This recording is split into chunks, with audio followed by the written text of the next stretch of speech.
The San Antonio Spurs were the biggest winners of the NBA draft lottery again.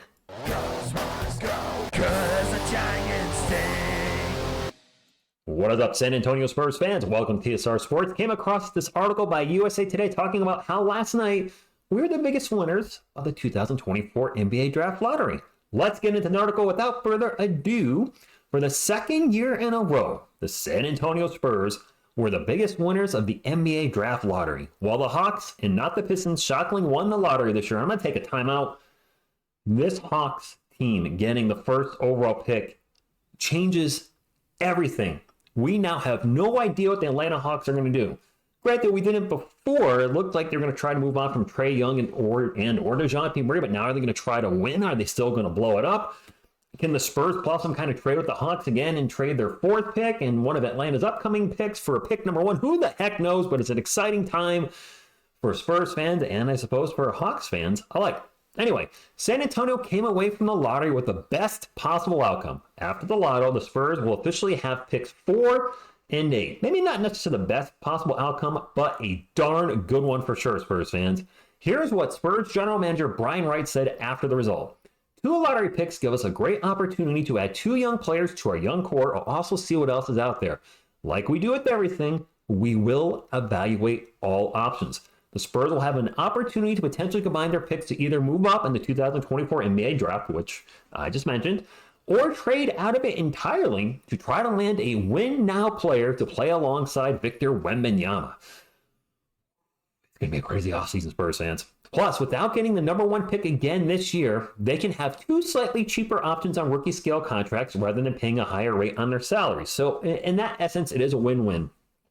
I originally said in a mock video that I think I would have been happy with picks 4 and 7, and this was pick 4 and 8. So that was pretty darn close. So overall, I'm very happy. Please don't get me wrong when I said it was not the best possible outcome. I was being a little greedy and wanted 1 and 7, but 4 and 8 is darn good too. I wanted the Raptors pick with this draft.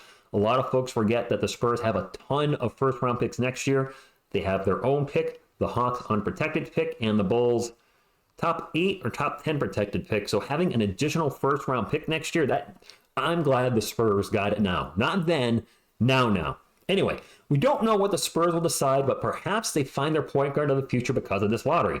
Until then, however, check out our latest post-lottery NBA mock draft. Spurs fans, I have not looked at this yet. I'm going to click on this for the first time and see what USA Today has us, who they have us picking at 4 and 8, but also what's happening before our first pick, and what's happening right before our second pick. So let's get into this. No idea. Let's make sure we're lined up. Maybe, maybe not. All right. Looking good. Let me pause this video so we don't get any sound stuff going on. All right. They have the Atlanta Hawks taking Alex Sarr. That is no shocker. I've seen a lot of mock drafts already saying Alexander Sarr is going to get drafted by the Hawks. My question there is, what the heck did they do? What they got to? Wouldn't be having salary? Get off my screen! Oh my gosh, salary cap issues. They got Trae Young's monstrous contract, DeJounte Murray, Clint Capella, Alexander Sarr. I could see this happening. Pick number 2, they have the Wizards taking what? The Wizards taking Nikola Topic. Now this is a player our Spurs wanted. So at 4. That leaves Rob Dillingham, so I'm hearing here the Spurs have interest in, and Zachary Versace has not been drafted yet. The Rockets have the 3rd. I think the Rockets have the next pick. What would the Rockets do?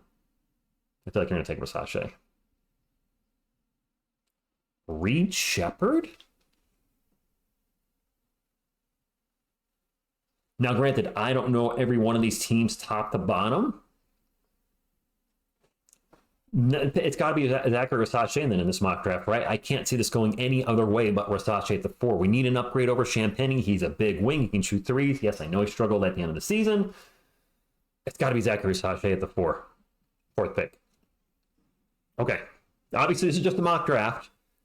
But in my best case scenario video I did for our channel recently, I said maybe the best case scenario for the Spurs were to get Zachary Versace and Rob Dillingham if we're to take a point guard. This is half of the equation. Pick number 5. I know I'm getting all excited. This doesn't count for anything. The Pistons, Matisse Buzelis. Boy, the Pistons, they suck at everything. The Hornets taking Stephon Castle. Is this actually going to play out? The Trailblazers taking Cody Williams. Now, again, a mock. Wow. USA Today has what I predicted as the perfect draft scenario for our Spurs a few days ago. I saw a short list of 4 players. I don't remember what website said it, that had a Reed Shepard, Nikola Topic, Rob Dillingham, and Zach Versace as the 4 players the Spurs might be interested in the most. And I said in this perfect scenario, we get Versace at, I don't know, 2 or 3. Maybe he could drop to 4. I don't know. And then we take Dillingham at 7, or in this case, 8. Spurs fans, if this played out like this, you guys seem to be pretty on board with this. If this how the draft actually played out, would you be happy with Zachary Versace and Rob Dillingham? Honestly, I would call it a home run. I think Versace would immediately start over Champagnie. Trey Jones starts for now, not soon, not then, now, at point guard, and then eventually Rob Dillingham takes over. Wow, a lot to unpack here. Dang, I'm sorry. You might be like, "What? TSR, you're overreacting to it." But I literally, if you look in the recent Spurs videos, did a video a few days ago about the Spurs perfect draft scenario. Now I'm seeing it by USA Today. And granted, we have to take all mock drafts with a grain of salt. I'm going to do a mock draft. Nothing. One thing we can expect is the unexpected when it comes to NBA drafts. We've seen it with our own Spurs with Joshua freaking Primo being drafted 12th overall. Just a couple years ago, Jalen Duren dropped to like 11. I thought he was going to be a top 5 pick. Cam Whitmore was supposed to be a lottery pick, dropped to like 20. Was it last year? So you never know what's going to happen in the draft. And everybody's predicting Sarr to go first. What if he doesn't go first, second, or third? Do the Spurs take him at 4? Versace, you see a lot of people saying, yeah, he's going in the top 2.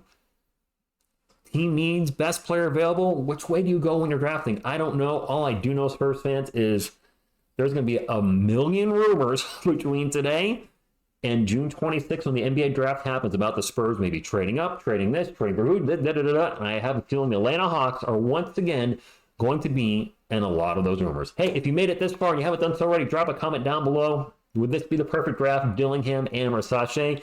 Hit the thumbs up if you like to support the channel, and if you've made it this far and you're a Spurs fan, hit the old subscribe button. We'd love to have you join our absolutely awesome Spurs community. I want to thank you all for watching. What an awesome night last night. And as always, go Spurs go. Ready to the game on. Ready to the game on. And then you listen to Wembley.